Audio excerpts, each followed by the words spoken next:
In the cold corridors of Berlin, a terrifying plan was being born. Operation Barbarossa was not just another invasion.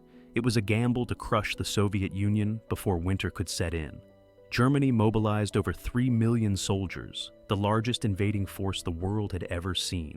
High-ranking generals and planners huddled over maps, calculating every move with mechanical precision. The invasion would span 1,000 miles, aiming to encircle and destroy Soviet forces in swift, decisive blows. Every tank, plane, and soldier had a role to play in the grand design. Behind the gleaming uniforms and confident smiles, tension simmered. Even the most experienced commanders knew the risks. A single miscalculation could turn the greatest offensive into a catastrophe of unimaginable proportions. At the break of dawn on June 22, 1941, the silence of the eastern frontier was shattered by an unimaginable roar. Over 3 million German soldiers crossed the Soviet border, backed by 600,000 vehicles and thousands of aircraft. Artillery barrages lit up the horizon as tanks surged forward, cutting through the mist with ruthless efficiency. In mere hours, fortified Soviet positions that had taken years to build were reduced to rubble. The Luftwaffe dominated the skies, launching waves of precision strikes on Soviet airfields, communication hubs, and supply lines.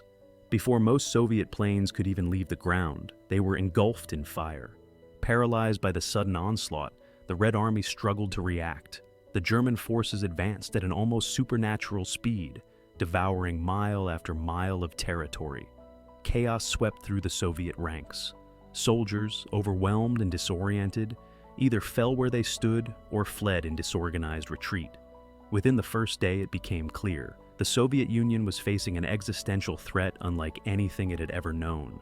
And for Hitler's generals, victory seemed tantalizingly close. The German Blitzkrieg moved with terrifying momentum.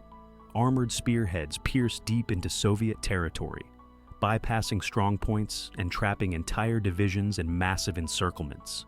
In the fields of Belarus and Ukraine, vast Soviet armies were surrounded, starved of supplies, and systematically destroyed.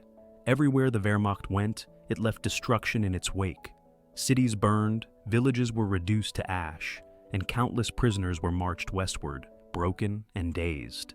The world watched in stunned silence as one Soviet defeat followed another, each more catastrophic than the last. Victory appeared inevitable, but beneath the surface of German triumph, cracks began to form. The further the army advanced, the longer and more fragile their supply lines became. Logistics struggled to keep up with the pace of conquest, and critical resources like fuel and ammunition grew scarcer. What the Germans failed to realize was, inside the Kremlin, panic and disbelief gripped the Soviet leadership. Stalin, who had dismissed repeated warnings of an imminent attack, was momentarily paralyzed. His silence was as chilling as the invasion itself. For days, chaos reigned, with conflicting orders and a paralyzed chain of command further dooming Soviet defenders. At the front, Soviet commanders faced an impossible choice: stand and fight against an unstoppable tide, or retreat and risk Stalin's wrath. Units disintegrated, isolated and leaderless, as German columns stormed deeper into the heartland. The mighty Red Army, once seen as a formidable force, appeared to collapse like a house of cards.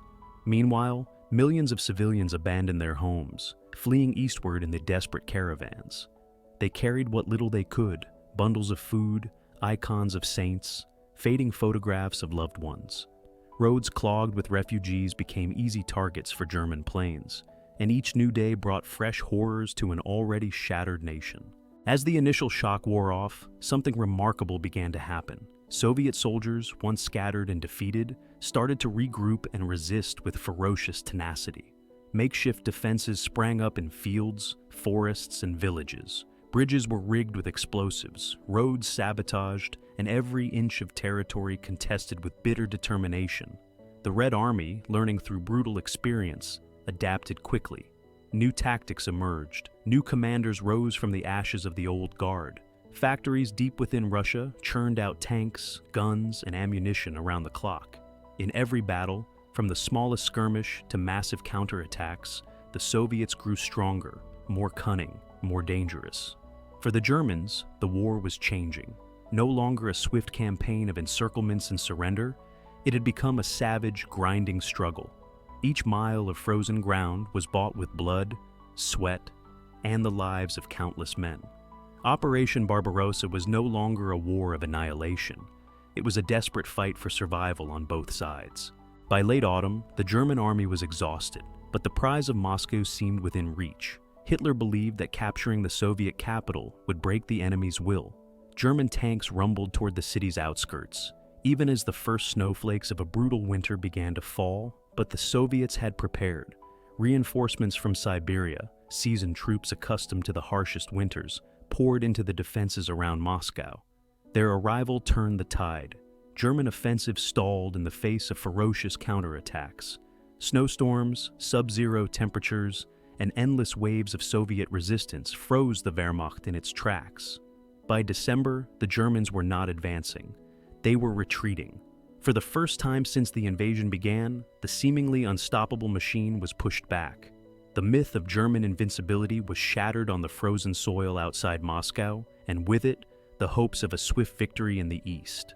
The retreat from Moscow was a nightmare. German soldiers, ill-equipped for the deadly Russian winter, froze in their trenches or collapsed from exhaustion on endless marches westward. Vehicles were abandoned by the hundreds, their engines seized by the cold. The mighty Blitzkrieg had ground to a miserable crawl. Soviet forces, sensing weakness, launched relentless counteroffensives. Entire German divisions disintegrated under the hammer blows of Red Army attacks. Morale plummeted. Starvation, frostbite, and despair became the constant companions of the once proud Wehrmacht. What had begun as a grand vision of conquest was now a fight for basic survival. Every village, every bridge became a battleground as German forces struggled to slow the Soviet advance. Hitler's dreams of empire lay buried under the snows of Russia. By early 1942, the scale of the disaster was undeniable. Operation Barbarossa had failed to achieve its objectives. The Soviet Union, battered but defiant, remained in the fight, and now it was growing stronger by the day. Hitler, refusing to accept defeat, doubled down on his mistakes, ordering fresh offensives that only bled the Wehrmacht further. Meanwhile, Soviet industry and manpower surged, setting the stage for a brutal, grinding war of attrition that Germany could never win. The failure of Barbarossa marked the beginning of the end for the Third Reich. It opened the Eastern Front, a colossal battlefield that would consume millions of lives and ultimately lead to Berlin's downfall. In trying to conquer Russia, Hitler had sealed his own fate.